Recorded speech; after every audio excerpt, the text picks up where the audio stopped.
Hi everyone, welcome back to Manu teachers channel. So ఇవాల్టి క్లాస్లో school organisation and management అనే సబ్జెక్ట్కి సంబంధించి థర్డ్ యూనిట్ అనేది కంటిన్యూ చేస్తున్నాము. B.Ed వాళ్ళకి సంబంధించిన సబ్జెక్ట్ ఇది. మీకు టెట్లో కానీ CTETలో కానీ కూడా ఇది ఉపయోగపడవచ్చు. సో ఆల్రెడీ 2 యూనిట్స్ అనేటివి అవైలబుల్ ఉన్నాయి ఛానల్లో. వాటి ప్లేలిస్ట్ అనేది ఉంటుంది. ఒక్కొక్క యూనిట్కి ఒక్కొక్క ప్లేలిస్ట్ ఉంటుంది సపరేట్గా.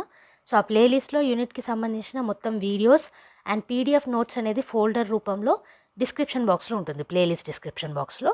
సో ఒకటే దగ్గర యూనిట్ మొత్తం దొరికేది మీకు ప్లేలిస్ట్లలో. ఓకే, సో వన్స్ యూనిట్ యొక్క క్లాసెస్ అన్నీ కంప్లీట్ అయిన తర్వాత మీకు నోట్స్ అండ్ వీడియోస్ అందులో లైన్గా కనిపిస్తాయి. ఓకే, అంతవరకు మీకు వీక్లీ అప్లోడ్స్ అనేటివి ఉంటాయి. ఆ అప్లోడ్స్లో నోట్స్ అనేది కూడా కింద డిస్క్రిప్షన్ బాక్స్లో అండ్ కామెంట్ సెక్షన్లో ఇవ్వడం జరుగుతుంది. అండ్ వీడియో మొత్తంలో కూడా మీకు ఆ నోట్స్ అనేది ఎక్స్ప్లెనేషన్ ఇవ్వడం జరుగుతుంది. ఓకే, సో ఈ నోట్స్ కానివ్వండి, ఈ ఎక్స్ప్లెనేషన్ కానివ్వండి మీకు నచ్చినట్టయితే కింద కామెంట్ సెక్షన్లో మీ ఫీడ్బ్యాక్ ఇవ్వచ్చు. అలాగే లైక్ చేయండి అండ్ సబ్స్క్రైబ్ చేసుకోండి కొత్తగా ఛానల్ని విజిట్ చేసిన వాళ్ళు. B.Ed చేసే వాళ్ళకి ఎక్కువగా యూజ్ అవుతుంది ఈ ఛానల్ అనేది. అండ్ అలాగే CTET అండ్ TETకి సంబంధించిన వీడియోస్ కూడా వస్తూ ఉంటాయి. Okay, so coming to the class rooms గురించి నేర్చుకుంటున్నాము ఇవాల్టి క్లాస్లో. The classrooms play an important role in the school and following our classroom construction components. So class rooms అనేటివి చాలా ఇంపార్టెంట్, మనకు తెలిసిన విషయమే. క్లాస్ రూమ్స్లోనే చదువు అనేది కొనసాగుతుంది. సో క్లాస్ రూమ్స్ ఎంత ఇంపార్టెంటో మనం అర్థం చేసుకోగలుగుతాం. సో వాటి యొక్క కన్స్ట్రక్షన్ ఎలా ఉండాలి అనేది కొన్ని పాయింట్స్ ఇవ్వడం జరిగింది. అవేంటో చూద్దాం. Size of the class room. Okay, class room యొక్క సైజ్ గురించి. Class room should have some standards. కొన్ని స్టాండర్డ్స్ అనేటివి కంపల్సరీ క్లాస్ రూమ్ సైజ్లో. Students spend most of the time in the class room, so it should be build scientifically and facilitate students and teachers to have comfort and healthy atmosphere. So obviously most of the time మనం class రూమ్లో spend చేస్తాం కాబట్టి atmosphere అనేది healthy ఉండాలి, సైంటిఫికల్గా build చేయాలి class room అనేది, and స్టూడెంట్స్కి facilitate అయ్యేలాగా ఉండాలి. ఓకే, అండ్ ఆల్సో టీచర్స్కి కూడా. Classrooms generally are built in rectangular shape, and this shape is very convenient for teaching as the benches and chairs can be accommodated well and teachers can see students well. So ఎక్కువగా class rooms మీరు చూసుకున్నట్టయితే rectangular షేప్లో ఉంటాయి. ఈ shape వల్ల ఏంటంటే seating arrangement కరెక్ట్గా చేయొచ్చు, బెంచెస్ అవి చైర్స్ అవి కరెక్ట్గా పెట్టవచ్చు, అండ్ అలాగే టీచర్స్కి స్టూడెంట్స్ అందరినీ చూసే అవకాశం కూడా ఉంటుంది. Okay, in some cases classrooms are built in semicircle shape which cost more but very convenient for projection and demonstration. కొన్ని చోట్ల మీకు ఈ యూనివర్సిటీస్ కానివ్వండి లేదా పెద్ద పెద్ద హాల్స్ కానివ్వండి సెమీ సర్కిల్ షేప్లో బిల్డ్ అయి ఉంటాయి. ఎందుకు అని అంటే అది ఎక్కువ ఎఫిషియెంట్గా ఉంటుంది కాబట్టి. ఓకే, సో ప్రొజెక్షన్స్కి కానీ డెమాన్స్ట్రేషన్స్కి కానీ. కాకపోతే కొంచెం ఖర్చుతో కూడుకున్న పని. Size of class room depends on the strength of students. Obviously class room యొక్క సైజ్ అనేది ఎంతమంది స్టూడెంట్స్ ఉన్నారన్న దాని మీద డిపెండ్ అయి ఉంటుంది. Each student should have 10 to 15 square feet place, and if the students are 40 in a classroom it requires 600 square feet. So ఒక్కొక్క స్టూడెంట్కి 10 to 15 square feet ఉండాలి మనకి జాగా అనేది. ఒకవేళ 40 స్టూడెంట్స్ ఉన్నారనుకోండి ఒక క్లాస్ రూమ్లో 600 ఉండాలి. ఓకే, ఏరియా ప్రకారంగా. So a model classroom measurements can be 30 feet in length and 20 feet in width. అందుకే 600 square feet. Okay, and height should be not more than 15 feet which is ideal to get good light and air in all the seasons of the year. అన్ని seasons of the ఇయర్లో మంచి air కానివ్వండి మంచి light కానివ్వండి రావడానికి height అనేది 15 feet ఉండాలి. Okay, so next చూసుకున్నట్టయితే class room arrangement. It should have good light and air along with attractive atmosphere with proper ventilation. So మంచి గాలి వచ్చేలా ఉండాలి, వెలుతురు వచ్చేలా ఉండాలి. Okay, doors and windows should be fixed in such a way that air passage can be free through windows and doors. The coloring of the classroom should be in white or attractive colors should be preferred. So ఏమంటున్నారు ఇక్కడ, ఈ గాలి అనేది వెలుతురు అనేది అటు ఇటు పోయేలాగా ఉండాలి. అండ్ గాలి అనేది డోర్స్ అండ్ విండోస్ ఎలా పెట్టాలి అంటే ఈజీ ప్యాసేజ్ అయ్యేలాగా పెట్టాలి గాలిది. ఓకే, సో నెక్స్ట్ చూసుకున్నట్టయితే ఎక్కువగా వైట్లోనే మీరు గమనిస్తూ ఉంటారు క్లాస్ రూమ్స్ అనేటివి. చిన్నపిల్లలకి అట్రాక్టివ్ కలర్స్లో కూడా మనం క్లాస్ రూమ్స్ని తయారు చేస్తాం. ఓకే, నెక్స్ట్ చూసుకుంటే through these colours light is reflected and bright light will prevail in the class room. So మీరు వైట్ కలర్ వేసారనుకోండి క్లాస్ రూమ్కి, అక్కడ లైట్ అనేది రిఫ్లెక్ట్ అవుతుంది, సో స్పేషియస్గా కనిపిస్తుంది. అలాగే బ్రైట్ కలర్స్. ఓకే, నెక్స్ట్ చూసుకున్నట్టయితే flooring of the class room. So size of the class room ఎంత ఇంపార్టెంటో, arrangement of the class room ఎంత ఇంపార్టెంటో, ఫ్లోరింగ్ కూడా అంతే important. Okay, the flooring should be convenient for cleaning and it is not smooth, it looks untidy and awkward. మనకి flooring కింద నేల అనేది క్లీన్ అండ్ నీట్గా ఉండాలి, కన్వీనియంట్గా ఉండాలి. ఒకవేళ స్మూత్గా లేకపోతే అంత మంచిగా కనిపించదు అనమాట, ఆక్వర్డ్గా ఉంటుంది. Okay, cementing or tiles are good for the flooring. So నేల మీద ఫ్లోరింగ్ చేయడానికి ఐదర్ సిమెంటింగ్ లేదా టైల్స్ వేయొచ్చు. If the managements can afford marbles or tiles it would be better for long life and beauty of the class room. Mostly మీరు cementing చూస్తుంటారు ఈ government స్కూల్స్లలో, కానీ ఒకవేళ ఎఫోర్డ్ చేయగలిగితే, మేనేజ్మెంట్ ఎఫోర్డ్ చేయగలిగితే ఈ మార్బుల్స్ కానివ్వండి, టైల్స్ కానివ్వండి వేస్తే లాంగ్ లైఫ్ అనేది ఉంటుంది, అలాగే క్లాస్ రూమ్కి ఒక బ్యూటీ అనేది యాడ్ అవుతుంది. ఓకే, సో నెక్స్ట్ చూసుకున్నట్టయితే material needed for class rooms. So class room must possess the following material. కొన్ని మెటీరియల్స్ అనేటివి క్లాస్ రూమ్లో ఉండాలి. ఏంటవి అని అంటే కన్వీనియంట్ ఫర్నిచర్ ఫర్ స్టూడెంట్స్కి కొంత ఫర్నిచర్ అనేది కంపల్సరీగా ఉండాలి, అలాగే టీచర్స్కి కూడా, along with black board, duster, chalk piece etcetera.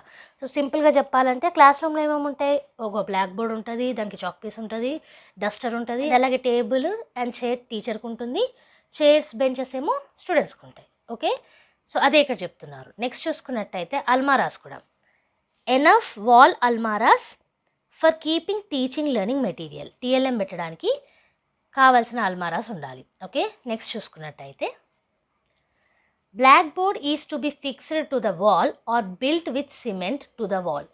So కొన్ని బ్లాక్ బోర్డ్స్ అనేటివి గోడలోనే ఇట్లా సిమెంట్ తోటి అతికేస్తారు బార్డర్స్లో, లేదా ఇతర బ్లాక్ బోర్డ్స్ని మీరు చూసుకుంటే ఫిక్స్ అయి ఉంటాయి నెయిల్స్ తోటి వాల్కి. సో ఇలా ఫిక్స్ చేసి ఉండాలి గోడకి. అండ్ ఇంకా చూసుకుంటే there should be stands to hang charts, maps and other material. So only black బోర్డే కాకుండా వేరే మెటీరియల్స్ని హ్యాంగ్ చేయడానికి స్టాండ్స్ అనేటివి ఉండాల్సి ఉంటుంది. ఓకే, నెక్స్ట్ చూసుకున్నట్టయితే all the class rooms should contain dustbins for keeping them clean and tidy. So class రూమ్ని క్లీన్ అండ్ టైడీ ఉంచాలంటే dustbins are compulsory. Teacher should have chair and table with elevated dais. ఇది మీరు గమనించిందే, టీచర్కి ఒక కొంచెం elevated dais లాగా ఉంటుంది board దగ్గర, అక్కడే చైర్ను టేబుల్ అనేది వేస్తారు. Class rooms can be decorated with flowers and curtains should be arranged. So class room flowers తోటి డెకరేట్ చేయొచ్చు, అలాగే కర్టెన్స్ అనేటివి కూడా ఉండాలి. సో నెక్స్ట్ చూసుకున్నట్టయితే class rooms should be decorated with photos of great leaders, scientist. So మీరు చూసుకుంటే అప్పుడప్పుడు చార్ట్స్ అనేటివి అతికేస్తూ ఉంటాం, ఫొటోస్ అనేటివి అతికేస్తూ ఉంటాం, ఎవరివి, గ్రేట్ లీడర్స్ను, సైంటిస్ట్లవి. Okay, good pictures or sayings. So ఈ గుడ్ పిక్చర్స్ ఏవైతే ఉంటాయో సేయింగ్స్ లాగా పనికొస్తాయి అన్నమాట మనకి. ఓకే, నెక్స్ట్ చూసుకుంటే according to the area of the class room the benches of students are arranged in 3 or 4 rows for the control and coordination of students by the teacher. So ఏమంటున్నారు ఇక్కడ, మనకి ఏరియా ప్రకారంగా, క్లాస్ రూమ్ యొక్క area ప్రకారంగా benches కానివ్వండి లేదా chairs కానివ్వండి స్టూడెంట్స్కి 3 నుంచి 4 rows వరకు కంట్రోల్ మేనర్లో పెడతారనమాట. ఎందుకంటే స్టూడెంట్స్ని టీచర్ కంట్రోల్ చేయడానికి, కోఆర్డినేట్ చేయడానికి ఈజీగా ఉంటుంది. Okay, so next point is black board.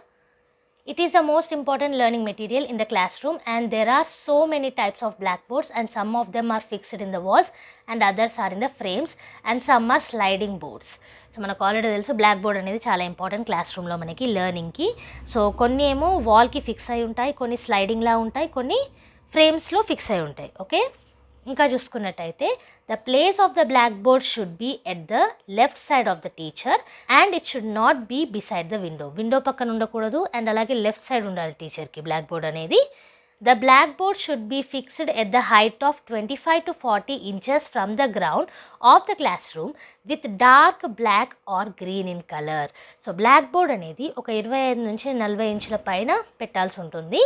So ఎందుకు అని అంటే ఆ హైట్కి సరిపోతుంది అనమాట, ఈ రైటింగ్కి కానీ దేనికి కానీ. ఓకే, అండ్ అలాగే డార్క్ బ్లాక్ కలర్లో ఉండాలి బ్లాక్ బోర్డ్ అనేది, అందుకే బ్లాక్ బోర్డ్ అంటాము. ఇప్పుడు గ్రీన్ కలర్ బోర్డ్స్ కూడా మనకు వస్తున్నాయి. ఓకే, సో నెక్స్ట్ చూసుకున్నట్టయితే ప్రిన్సిపల్ రూమ్. ఇప్పటిదాకా క్లాస్ రూమ్ చూసాం కదా, ఇప్పుడు ప్రిన్సిపల్ రూమ్ చూద్దాం. సో ఇందులో ఫస్ట్ పాయింట్ చూసుకుంటే the principal's room should be near to the entrance of the school in order to have a vision of the class rooms and area of the school. So మనకి principal room అయితే స్టార్టింగ్లోనే ఉండాలి. Okay, ఎంట్రన్స్కి స్టార్టింగ్లోనే, స్కూల్కి స్టార్టింగ్లోనే ఉండాలి. ఎందుకు అని అంటే క్లాస్ రూమ్స్ కానివ్వండి, స్కూల్ యొక్క ఏరియాకి కానివ్వండి, ఒక విజన్ అనేది ప్రిన్సిపల్కి ఉండాలి కాబట్టి, ఓకే, కనిపించేలా ఉండాలి కాబట్టి. It should be spacious and convenient to conduct the mini meetings with staff or parents.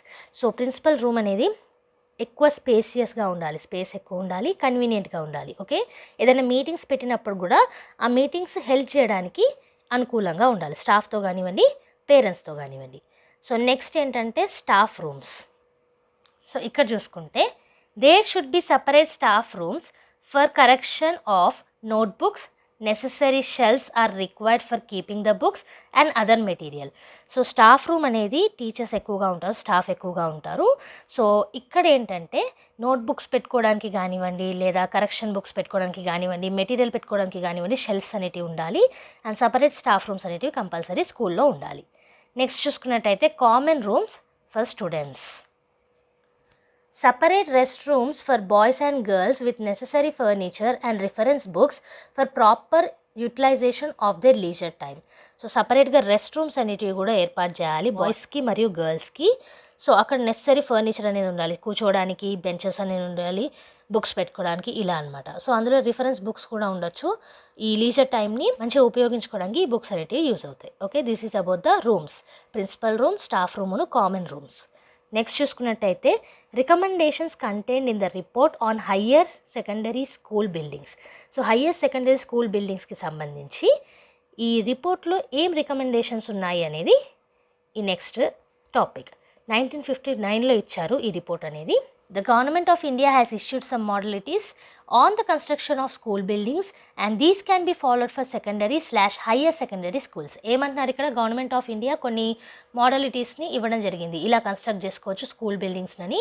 So వాటిని మనం సెకండరీ మరియు హయ్యర్ సెకండరీ స్కూల్స్లో ఇంప్లిమెంట్ చేయొచ్చు. మీరు ఇక్కడ చూసుకున్నట్టయితే size of the school, size of the class room ఇలాంటివి వస్తూ ఉంటాయి. ఈ size of the class room ఇంతకుముందే మనం నేర్చుకున్నాము, ఆ నామ్స్ ప్రకారంగానే ఉంటుంది ఈ రికమెండేషన్స్ అనేటివి. సో ఈ రికమెండేషన్స్ తోటే మనం క్లాస్ రూమ్స్ అనేటివి అండ్ స్కూల్ అనేది నిర్మిస్తున్నాం. Okay, so size of the school చూసుకున్నట్టయితే the construction of school buildings is directly linked with the number of students of the school. Obviously school యొక్క strength బట్టి size of the school అనేది ఉంటుంది. The accomplishment of objectives and expected outcomes of the students depends on the teacher pupil ratio. So ఇక్కడ objectives కానివ్వండి, మనం కొన్ని అవుట్కమ్స్ని expect చేస్తాం కదా, వాటిని రీచ్ అవ్వడం కానివ్వండి, దేని మీద డిపెండ్ అయి ఉంటుంది అంటున్నారు, టీచరును ప్యూపుల్ రేషియో మీద. ఓకే, జనరల్గా 1:30 ఉండాలి, అంటే ఒక టీచర్ ఉంటే 30 స్టూడెంట్స్ ఉండాలి. నెక్స్ట్ చూసుకుంటే researchers and various studies say that if the strength of the school more than 800 and such schools may not yield good results. So strength of the school కూడా లిమిటెడ్లో ఉండాలి. Okay, 800 కంటే ఎక్కువగా students ఉన్నారనుకోండి స్కూల్లో, good results అనేటివి రావు అక్కడ. Okay, such school will face administrative and financial problems. So అలాంటి school 800 కంటే ఎక్కువ స్టూడెంట్స్ ఉన్న స్కూల్లో గుడ్ రిజల్ట్స్ కూడా రావు కాబట్టి అక్కడ అడ్మినిస్ట్రేటివ్ మరియు ఫైనాన్షియల్గా అంటే ఈ ఎకనామీ పరంగా ప్రాబ్లమ్స్ అనేటివి ఫేస్ చేయాల్సి ఉంటుంది. Okay, so next size of the classroom. The ideal classroom should be not more than 30 students as the teaching learning processes take place effectively. Already చెప్పాం కదా ఇంతకుముందు టీచర్ పీపుల్ రేషియో అని. So ఈ ratio ప్రకారంగా 1 teacher ఉంటే 30 people ఉండాలి. So 30 students ఉండడం ideal class room size అనమాట. Okay, but due to financial conditions the average class room strength is 40 to 50 and the average strength in public school is 35. కానీ ఇప్పుడున్న financial problems ఇవన్నీ దృష్టిలో పెట్టుకుంటే 40 నుంచి 50 స్టూడెంట్స్ వరకు క్లాస్ రూమ్లో ఉంటున్నారు. అండ్ అలాగే పబ్లిక్ స్కూల్స్లో మీరు చూసుకున్నట్టయితే 35 స్టూడెంట్స్ అనేది ఉంటున్నారు. Okay, according to the statistics 45 students are in the schools in 70% of the schools. Do it would be better to allow not more than that strength in the interest of better learning of the students. So ఇప్పుడు మీరు సర్వేలో చూసుకున్నట్టయితే statistics ప్రకారంగా మనకి 45 students అనే వాళ్ళే ఉంటున్నారు class రూమ్కి 70% దాకా. కానీ దానికంటే ఎక్కువగా అలౌ చేస్తే ఇంకెక్కువ మనకి లాభం అనేది ఉండదు కాబట్టి నష్టమే అవుతుంది కాబట్టి అలా అలౌ చేయకూడదు అనేసి అంటున్నారు. ఓకే, నెక్స్ట్ చూసుకున్నట్టయితే area per student in a class.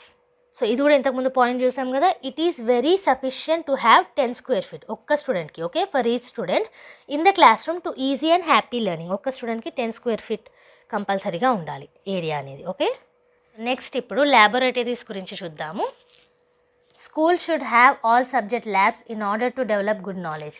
So మనకి స్కూల్లో 6 సబ్జెక్ట్స్ అనేటివి ఉన్నాయి. ఆ 6 సబ్జెక్ట్స్కి సంబంధించిన ల్యాబ్స్ అనేటివి ఉంటే గుడ్ నాలెడ్జ్ అనేది డెవలప్ అవుతుంది. దాంతోపాటుగా ఎక్స్ట్రా ల్యాబ్స్ కూడా ఉంటాయి, లైక్ కంప్యూటర్ సైన్స్ ల్యాబ్ ఇలాంటివి అనమాట. Okay, the labs should have 20 square feet space per each student with a storeroom with a measurement of 80 to 120 square feet. So ఈ ల్యాబ్స్లలో 20 square feet ఉండాలి ఈ స్టూడెంట్కి ఏరియా అనేది. So ఆ area 80 to 120 square feet store room. Okay, library చూసుకున్నట్టయితే the school should contain a separate library within access to class rooms. Okay, separate library అనేది construct చేయాలి school అనేది, అది కూడా క్లాస్ రూమ్స్ యాక్సెసిబుల్గా ఉండాలన్నమాట. Okay, it would be better to have library with a reading room, and according to the report of this committee the area should be 600 square feet for good use. Library area 600 square feet అనేది ఉంటే మంచి use అనేది జరగవచ్చు అనేది recommend చేస్తున్నారు. Okay, so next చూసుకున్నట్టయితే meeting hall. The school should have a meeting or seminar hall which can be used for children's meetings, parents meetings, and for organizing various celebrations under co-scholastic activities.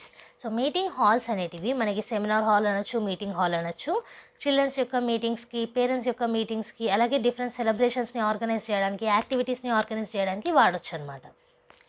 Each student will have 10 square feet area with good number of Windows and doors for free ventilation, air and lightning. So lightning అంటే ఇక్కడ lightning కాదండి, light అని పెట్టేసుకోండి, ఇక్కడ printing mistake పడి ఉంటుంది మనకి. So free ventilation అనేది ఉండాలి, లైట్ అనేది ఉండాలి. ఓకే, వెలుతురు మరియు గాలి. It should be equipped with all the latest technical equipment. మనకి ఉన్న లేటెస్ట్ టెక్నిక్స్, ఎక్విప్మెంట్స్ ఇవన్నీ కూడా ప్రొవైడెడ్ ఉండాలి.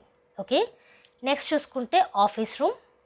సో మనకి 1959లోనే రిపోర్ట్ అనేది వచ్చింది కాబట్టి ఆ కమిషన్ ఇచ్చిన రికమెండేషన్స్ ప్రకారంగా 1959 commission has recommended the following area for the principal, staff room, class rooms and office room for effective functioning of the school. So only మనకి 1959 వాళ్ళు ఇచ్చిన రికమెండేషన్స్లో ఓన్లీ ఆఫీస్ రూమ్ అనే కాదు, ప్రిన్సిపల్ రూమ్ కానివ్వండి, staff room కానివ్వండి, class rooms కానివ్వండి, అన్నీ కూడా ఇన్వాల్వ్ అయి ఉన్నాయి. ఓకే, అందులో మీరు స్టార్టింగ్ పాయింట్ చూసుకున్నట్టయితే ప్రిన్సిపల్స్ రూమ్ ఏమో 200 square feet ఉండాలి, అలాగే staff room should B according to the number of teachers at the rate of 20 square feet for each teacher. 20 square feet అనేటివి ఉండాలి ఈచ్ టీచర్కి, ఆ ప్రకారంగా స్టాఫ్ రూమ్ అనేది నిర్మించాలి. అండ్ అలాగే సెమినార్ హాల్ చూసుకున్నట్టయితే, వర్క్షాప్స్ చూసుకున్నట్టయితే 200 square feet ఉండాలి, ఆఫీస్ రూమ్ ఏమో 150 square feet ఉండాలి. ఓకే, సో నెక్స్ట్ ఇప్పుడు స్టోర్ రూమ్స్ గురించి చూద్దాం. సో మనకు ఆల్రెడీ తెలుసు స్టోర్ రూమ్స్ అనేటివి ఎక్విప్మెంట్స్ని, అపారటస్ని, మెటీరియల్ని స్టోర్ చేయడానికి. This room is generally not visible in the school as the store is very small. So ఈ రూమ్ అనేది ఎక్కువగా స్కూల్లో విజిబుల్ ఉండదు, ఎందుకంటే ఇది స్మాల్గా ఉంటుంది కాబట్టి. So it would be better to have a good store room to keep all the material and equipment of the school. అన్ని మెటీరియల్స్ అండ్ ఎక్విప్మెంట్స్ పెట్టుకోవడానికి కరెక్ట్గా స్టోర్ రూమ్ అనేది మనం కరెక్ట్గా నిర్మించుకోవాలి. నెక్స్ట్ చూసుకున్నట్టయితే శానిటరీ ఫెసిలిటీస్, ఇది చాలా important. Normally there is a lack of sanitary facilities in most of the school, but it is important facility and the governments are taking more care about these facilities. So ఈ sanitary అంటే bathroom facilities అనేటివి కంపల్సరీగా ఉండాలి మనకి. ఈ facilities లేవు అని ఎక్కడ అనిపించినా సరే అక్కడ గవర్నమెంట్ కూడా మెజర్స్ అనేటివి తీసుకుంటుంది ఫెసిలిటేట్ చేయడానికి. Okay, the schools should take topmost priority and take the responsibility at providing urinals and toilet facilities to the children. So toilets అనేటివి, బాత్రూమ్స్ అనేటివి కంపల్సరీగా ప్రొవైడ్ చేయాలి, స్కూల్స్ యొక్క రెస్పాన్సిబిలిటీ ఇది. Okay, the toilets should be 1 for 100 students and urinals 1 for 25 students and taps 1 per 50 children. Toilets అనేటివి అంటే bathrooms అంటాం కదా, అవి 100 స్టూడెంట్స్కి ఒకటి ఉండాలి.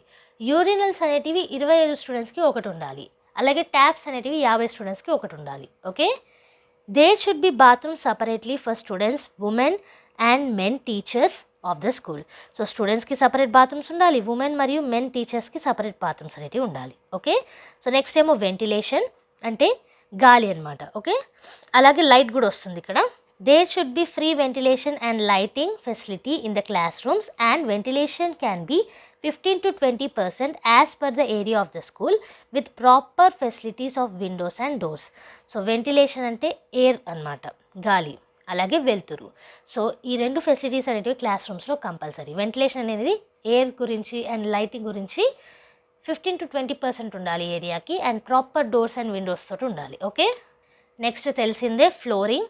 The flooring should be convenient and cleaning, and if it is not smooth it looks untidy and awkward. Floor అనేది కన్వీనియంట్గా ఉండాలి, క్లీన్గా ఉండాలి. ఒకవేళ లేకపోతే కరెక్ట్గా ఉండదు అనమాట. ఓకే, అండ్ అలాగే ఫ్లోరింగ్ అనేది కరెక్ట్గా లేకపోతే దెబ్బలు అనేది తాకొచ్చు, అండ్ అన్టైడీగా ఉంటే ఎక్కువగా రాకపోవచ్చు స్టూడెంట్స్ కూడా ఇలా. Okay, personal facilities. There should be rest rooms for teachers separately for women and men teachers to do the work of evaluation, correction of children's work and to discuss on the educational issues of the school. So టీచర్స్కి మెన్కి and ఉమెన్కి సపరేట్గా rooms అనేటివి provide చేయాలి. అక్కడ correction కానివ్వండి, evaluation కానివ్వండి, children's work చూడడం కానివ్వండి, లేదా ఎడ్యుకేషనల్ ఇష్యూస్ ఏమన్నా ఉన్నాయో స్కూల్లో డిస్కస్ చేయడం కానివ్వండి జరగవచ్చు. Okay, school building should be constructed by above mention points. Such schools will enhance the beauty of the school and gives safety to the children. ఈ రికమెండేషన్స్ అన్నీ యూజ్ చేసి స్కూల్ బిల్డింగ్ని మనం కట్టాల్సి ఉంటుంది. సో అలా కట్టిన స్కూల్స్ కూడా ఈ బ్యూటిఫుల్గా ఉంటాయి, అలాగే పిల్లలకి సేఫ్టీ భావాన్ని ఇస్తుంది. ఓకే, సో ఇది ఇవాళ క్లాస్లో క్లాస్ రూమ్స్ అనే టాపిక్ని స్టార్ట్ చేశాము. దానికి సంబంధించి ఎలా కన్స్ట్రక్ట్ చేయాలో చూసాము, అండ్ దాంతో పాటుగా ప్రిన్సిపల్ రూమ్ చూసాము, స్టాఫ్ రూమ్ చూసాము, అండ్ ఆల్సో స్టూడెంట్స్కి కామన్ రెస్ట్ రూమ్స్ గురించి చూసాం. అండ్ దాంతోపాటుగా రికమెండేషన్స్ కూడా చూసాము 1959 రిపోర్ట్కి సంబంధించి ఎలా కన్స్ట్రక్ట్ చేయాలి స్కూల్ని అనేసి. ఓకే, ఈ మొత్తం నోట్స్ కూడా మీకు కింద డిస్క్రిప్షన్ బాక్స్లో అండ్ కామెంట్ సెక్షన్లో పీడిఎఫ్ రూపంలో ఉంటుంది, అక్కడ నుంచి ఫ్రీగా డౌన్లోడ్ చేసుకోవచ్చు. ఈ క్లాస్ మీకు నచ్చినట్టయితే లైక్ చేయకుండా మాత్రం వెళ్ళకండి. మీరు ఇచ్చే ఎంకరేజ్మెంట్ అనేది లైక్స్ ఉన్న సబ్స్క్రిప్షన్సే కాబట్టి, ఫ్రీయే కాబట్టి ఒక లైక్ అండ్ సబ్స్క్రైబ్ చేసేసుకోండి. ఓకే, నాకు కూడా హెల్ప్ఫుల్గా ఉంటుంది. వీడియో పెట్టిన ప్రతిసారి మీకు నోటిఫికేషన్ అనేది రావాలంటే సబ్స్క్రైబ్ చేసుకొని పక్కనే ఉన్న బెల్ ఐకాన్ని ప్రెస్ చేయండి. అండ్ మన ఛానల్లో every Tuesday and Friday regular videos అనేవి అప్లోడ్ చేస్తాము. బోనస్ వీడియోస్ ఎప్పుడైనా రావచ్చు. సో ఏ వీడియో కూడా మిస్ కాకుండా చూడాలంటే కనుక subscribe and press the bell icon. So కింద కామెంట్ సెక్షన్లో ఏమన్నా సజెషన్స్ అన్నా ఫీడ్బ్యాక్ అన్నా ఇవ్వచ్చు. Let's communicate in the comment section. ఛానల్ని ఫాలో అవ్వండి, సబ్స్క్రైబ్ చేయండి, షేర్ చేయండి. అండ్ నెక్స్ట్ వీడియోతోటి మళ్ళీ కలుద్దాం. అంతవరకు eat, sleep, learn and repeat. And thank you for watching. Bye bye.